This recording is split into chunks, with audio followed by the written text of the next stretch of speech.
Hi, what's up, everyone? This is Roundtable Part 2. We're back in Charleston. A little bit of a different lineup.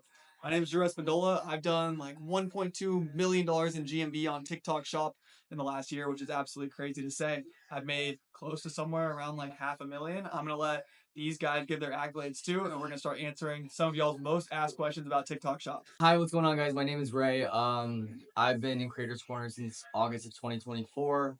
I had a really big month with Goalie, and I made around a little over $1 million in GMV total, probably around a quarter million in profit, somewhere around there. I won a car, and life's never been the same since. And yeah, These two are big bro in me, but my name is Mason. I've been creating on TikTok Shop for over 2 years now. Been documenting my journey on my personal brand, just sharing my story and everything I'm doing.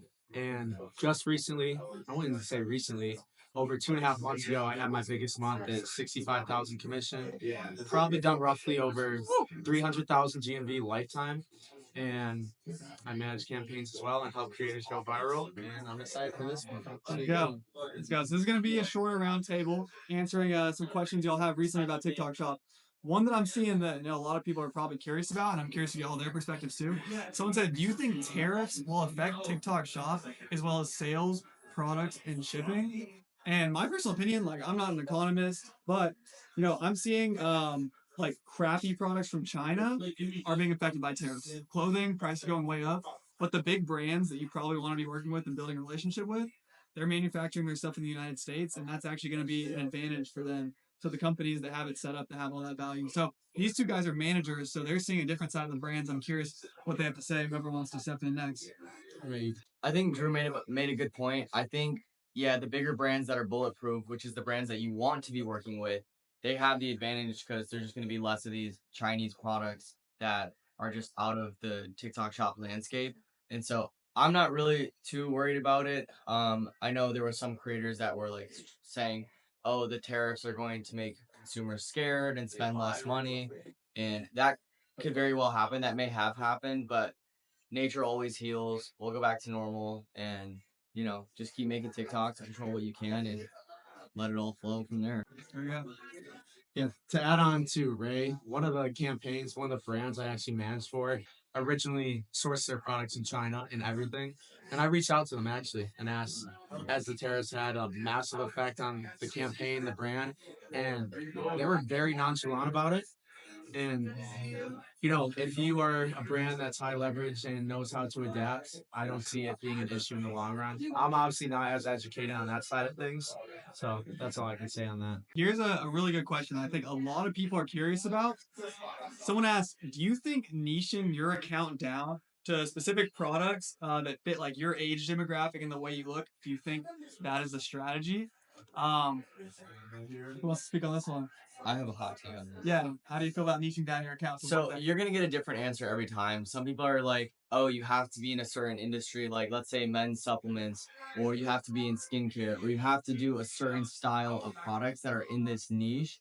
But I would say in my community, I'm one of the most successful people, and in my on my account, I've ran every product that you can think of, from Korean skincare to a rug for my living room to men's health supplements, women's health supplements, literally any niche you could think of, I've done, and it's never affected my account.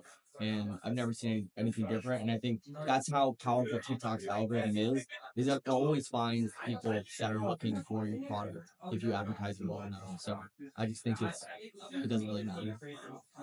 Personally, I don't think you have to niche down your account either. I've promoted tons of stuff as an affiliate, whether that's furniture, bar stools, literally whatever, like something I wanted the product. If it's a product I would use and it falls into my niche, Right. like because I'm my own niche. I'm Drew Espandola, and I've been able to promote multiple things. But I will say a lot of my success has come when I focus on one specific product and found momentum with one thing. So you're gonna see affiliates. I know all these people, like when they made the bulk of their money, it was when focusing on one thing. But I've seen affiliates that promote every product under the sun and do well. So you gotta find that out for yourself. Personally, I'll let Mason tune in on that. I'll read some more questions off the lot. Some of the top creators I work with, one recently just did 130,000 in commission last month. She posts multiple products on her account she'll pivot between like 1 to 2 or 3.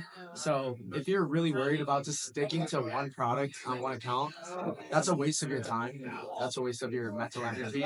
And my take is like if they're in the same category, like if it's all health and wellness niche space, it doesn't matter if you're rotating between multiple products. You shouldn't be focused on that. So that's my take on it. Right here, someone asked if I just started, what products do you recommend? And I'm gonna say we'll answer that question, but we're also gonna give like just advice for a beginner in general. I would say like we're a little biased, right? We're on Creators Corner. We've all had our success from Creators Corner. I would say join a community. You're either gonna pay with your time or pay with your money when it comes to learning, and money is infinite, but your time is the scarcest resource you have. So study plan.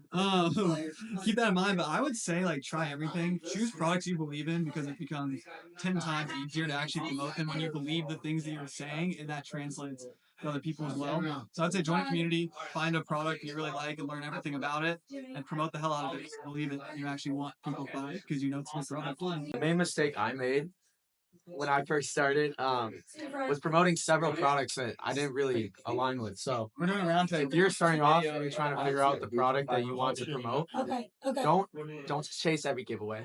Don't just chase the next thing, because you're gonna get distracted. You're gonna promote products you don't believe in, and in the long run, you're not gonna make that much money. And I made that mistake probably first 5 to 6 months. So my clear advice on that question is follow your natural curiosity, and the success will come as a byproduct of that. And once you follow your intuition, you'll find the right product, you'll find the right style, and then you'll start cooking. And let me chime back in. You can make money with any product. It does not matter. I've seen people make money promoting pet products, supplements, hair stuff, clothing. I've seen people make $50,000 plus with every single niche under the sun. So there really is no right answer. It's about what you actually believe and what you want to know. My simple take on this is just work with products that you like, products that you support, and products that you believe in, products that you have conviction about. Because if you like the product and use the product and believe in the product, that conviction is going to come across in your videos because you really believe in it. And trust me that the consumers feel that sentiment. They feel that authenticity. They can feel when it's fake, you know. What tips do you have for internationals that have, like an accent or something like that? And there's like two ways to go about it. When you think something's a disadvantage, that might actually be your advantage, right? So that's what makes you different from other people. That's what might get people to stop scrolling. Other than that, like if you really like don't want to show yourself or have your voice in, like you can always do faceless stuff. Like I've seen international creators make a ton of money doing like fully AI voices and doing like a style that is already working, and they're just not showing their actual voice because you can't like understand it too well. I don't know if anyone has like any other advice than that on that one. Just to add a little bit on what you said, I feel that you relate really well to that because you said you used to struggle with focus and like you said we're ADHD and everything. And you may think something like that is a disadvantage, but in reality, that's your greatest weapon. And if you weaponize that and use that in your videos, like the things you think that make you not yourself are actually the things that you think make you different are the things that are going to make you the most money. And a lot of creators, they just think I'm going to copy this top video, I don't need to be myself, and if I do this I'll make the most money. But in reality it's counterintuitive, and if you do the complete opposite and learn how to be yourself on camera, which everybody in this live stream and watching this YouTube video knows how to do, that's when you have the breakthrough, and it takes time to figure that out. What advice do you have for someone who's stuck between 5 to 10K but wants like 50K a month? How do you actually scale? This is like the question everyone has. Um, I'd say there's no one secret method, but the best advice that because I'm managing now as well as creating, and the advice that I give to my creators is it's the same from day one. It's focus on the fundamentals of creating, which is your hook, your body, and your CTA. And what you're gonna see with these creators that do these 50K months, these 100K months, is that they are obsessed over these fundamentals and that they never miss those three things. So if you can focus on those three things, when you see these viral videos, put in your mind, like focus on that pattern that they're doing that they don't miss in these three fundamentals, and just get it so hammered into your brain until you get to a point, let's say like me or Drew or Mason, to when we see a viral video, we know exactly why it did well. And if we apply our skill set, our authenticity, our personality, time will catch up, and you'll get your win. Yeah, obviously, it's you gotta have the fundamentals, right? That's like baseline given that Ray just mentioned. But I always tell people, and I've seen it play out with Mason in real time. The difference between like 5 to 10K to 50K, it happens so fast, and it's literally a difference of like one video. If you're already making a few thousand, that means you have something that's working, something that's gone viral, something that's making you money. It's literally figuring out what that thing is and riding the momentum and doing it 10 times harder. Because I'm telling you, one video, the creators that make like 100K in a month, it's coming from one or two videos. And once you're going viral, you have momentum. So you got to capitalize on that. And literally, as long as you stay the course and do exactly what worked for you and don't get shiny object syndrome, before you know it, you just magically made 50K in a month out of nowhere, and you did the same thing you were doing, just doing more of that thing that works. And Mason can speak to this. I saw it happen in real time. I told him, I was like, dude, you don't realize how fast you go from like that 10 to 50. Comes out of nowhere. Yeah. Yeah. I think the one thing that's very important for this topic is if you have a viral video, remake that same video 10 plus times, change a little part of the hook, make a little variation. A lot of people, they go viral and they move to a completely different style of videos. No, remake that video 10 plus times, and that is how you actually rinse you take all the juice out the video and you replicate it over and over. And that's what I did. That took me from 10 to 50. I had a viral style. I didn't get shiny object like, okay, this can't go viral again.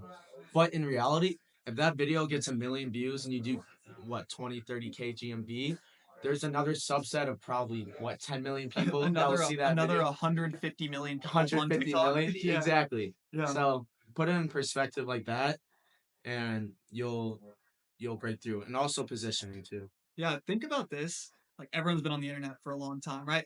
Think about the memes that you've been seeing for 10 plus years and you still see them every year because once it's gone viral once, there's like a psychological principle like behind that people obviously want to see it. And once you have that with TikTok, you just want to do it over and over and over again. So stay the course, everyone. You're so close to success. It's one video can change everything. I think this is a good roundtable.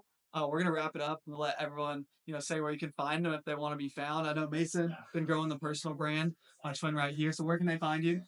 Yeah, so on TikTok, you can find me at Mason Lewis 1.0. I post similar videos of Drew, sharing my story and any valuable tips I learn. And on Twitter, it's at Mason Lewis 00.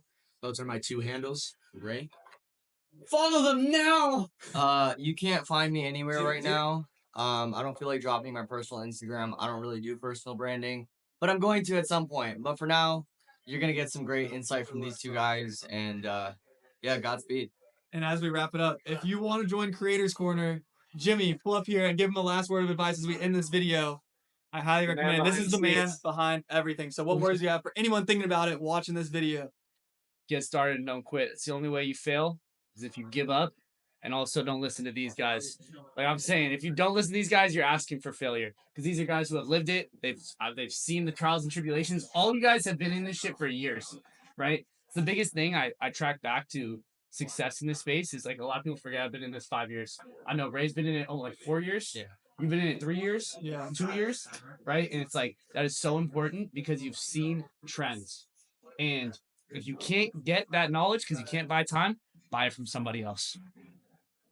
The link to join Creators Corner is going to be in the bio. Scroll down there. You can book a call. If you come through my link, they're going to know I sent you. So you're going to be locked in. That'll be in the bio. But peace out, everyone. Great time. I hope everyone got some value.